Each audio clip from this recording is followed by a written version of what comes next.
കാഞ്ഞങ്ങാട്ട് quarry manager രവീന്ദ്രനിൽ നിന്നും 10.5 ലക്ഷത്തോളം രൂപ കൊള്ളയടിക്കുവാനായി തിരക്കഥയൊരുക്കിയത് ക്വാറിയിലെ തന്നെ ജീവനക്കാരൻ. കവർച്ചാ സംഘം കാഞ്ഞങ്ങാട്ടെത്തിയത് കോഴിക്കോട്ട് നിന്നും. രവീന്ദ്രന് നേരെ സംഘം ചൂണ്ടിയത് കളിത്തോക്ക്. പണവും കവർന്ന് മംഗളൂരുവിലെത്തിയെങ്കിലും ഒടുവിൽ പിടിവീണു. കാസർഗോഡുണ്ടായ കവർച്ചയും പിന്നാലെ പോലീസ് പ്രതികളെ പിടികൂടിയ സംഭവവും സിനിമാ കഥയെപ്പോലും വെല്ലുന്നതായിരുന്നു.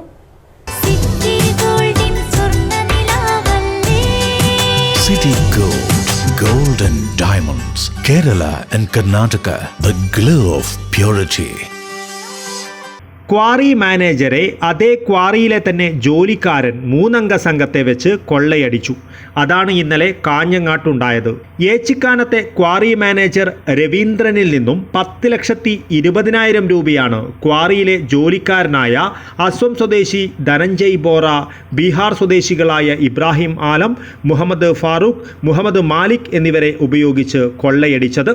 പോലീസ് നടത്തിയ സമർത്ഥമായ നീക്കത്തിൽ സംഭവത്തിലെ പ്രതികളെയെല്ലാം പിടികൂടി ചോദ്യം ചെയ്തപ്പോഴാണ് വൻ കവർച്ചയുടെ പിന്നിലെ ചുരുളഴിഞ്ഞത്. ഇന്നലെ വൈകുന്നേരമാണ് ക്വാറി മാനേജർ കോഴിക്കോട് സ്വദേശി രവീന്ദ്രൻ കവർച്ചയ്ക്കിരയായത്. ഏച്ചിക്കാനത്തെയും വെള്ളരിക്കുണ്ടിലെയും യാർഡുകളിൽ നിന്നും കളക്ഷൻ തുകയുമായി മടങ്ങുകയായിരുന്ന രവീന്ദ്രനെ പിന്തുടർന്ന ഈ സംഘം തോക്കു ചൂണ്ടി പണം തട്ടുകയായിരുന്നു.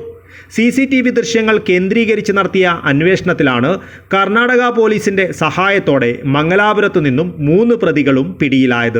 കാഞ്ഞങ്ങാട്ടെത്തിച്ച് നടത്തിയ ചോദ്യം ചെയ്യലിലാണ് ധനഞ്ജയ് ബോറയാണ് കൊള്ളയ്ക്കായുള്ള അവസരമൊരുക്കി നൽകിയതെന്ന് ഇവർ വെളിപ്പെടുത്തിയത്.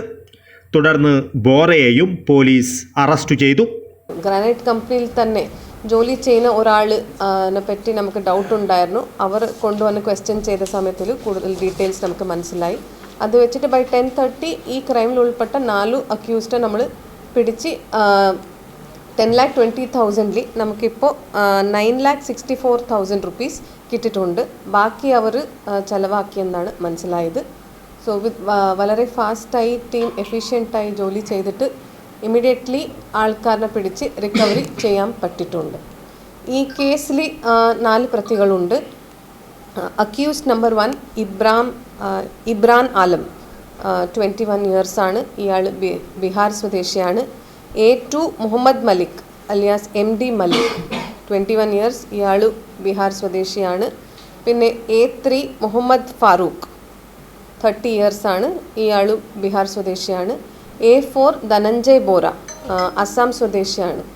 ഈ ധനഞ്ജയ് ബോറ എന്ന് പറയുന്ന ആൾ ആ സ്ഥാപനത്തിൽ തന്നെ ജോലി ചെയ്യുന്ന ആളാണ്.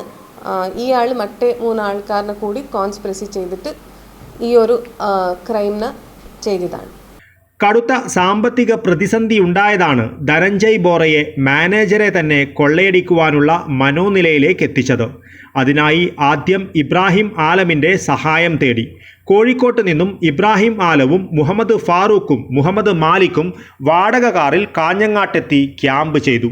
രവീന്ദ്രൻ പണവുമായി എത്തുന്ന കാര്യം സംഘത്തെ ബോറ കൃത്യമായി അറിയിച്ചു.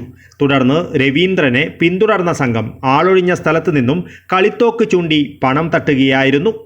തൊട്ടു പിന്നാലെ 50,000 രൂപ ബോറയ്ക്ക് കൈമാറി ബാക്കി തുകയുമായി സംഘം മംഗലാപുരത്തേക്ക് തിരിച്ചു. യാത്രാമധ്യേ തോക്ക് വലിച്ചെറിയുകയും ചെയ്തു. എന്നാൽ ഫോൺ രേഖകളും CCTV ദൃശ്യങ്ങളും പ്രതികളെ കുടുക്കുകയായിരുന്നു. News bureau, Kasaragod.